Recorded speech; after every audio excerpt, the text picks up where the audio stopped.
भूमि and नभ। ये दोनों होते हैं मुकुंदपुर नाम के एक राज्य के राजकुमार और राजकुमारी।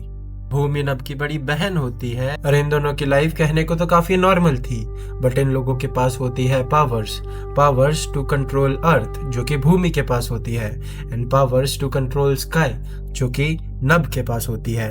वैसे तो इन दोनों के पास ये पावर्स बचपन से है, बट इन दोनों को इन पावर्स का एहसास नहीं है। एंड एक दिन जब ये लोग अपने महल के अंदर आराम से बैठे होते हैं, अचानक से एक डीमन इनके महल पर हमला कर देता है। वो चारों तरफ आग लगा देता है, इनके फादर को मार देता है। भूमि और नभ वहां से कैसे तैसे बचने की कोशिश करते हैं। वो लोग अपने महल से भागकर जंगल की तरफ चले जाते हैं, बट ये डीमन इनका पीछा करता है। भागते भागते इन्हें कुछ अजीब महसूस होता है। भूमि को लगता है कि जैसे उस जंगल के सारे पेड़, उनकी वाइन्स उसकी मदद कर रही है, वो उन्हें कंट्रोल कर पा रही थी।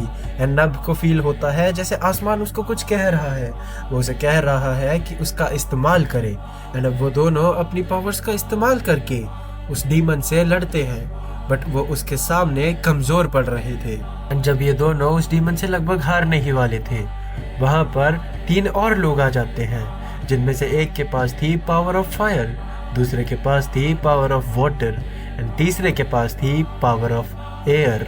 जब ये पांचों मिलकर इस डीमन को हरा देते हैं, एंड जब ये लोग उस जंगल से निकलते हैं, इन लोगों को कुछ ऐसा देखने को मिलता है जिस पर इनको विश्वास ही नहीं हो रहा था।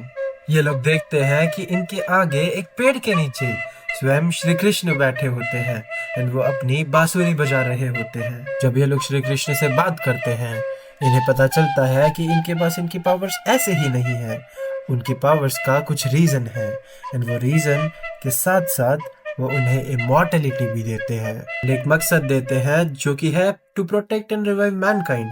बट ये लोग कभी ऐसा कर ही नहीं पाएंगे, और इसका क्या रीजन है ये तुम लोग जानने वाले हो मेरी स्टोरी हिडन इमॉर्टल्स के अंदर।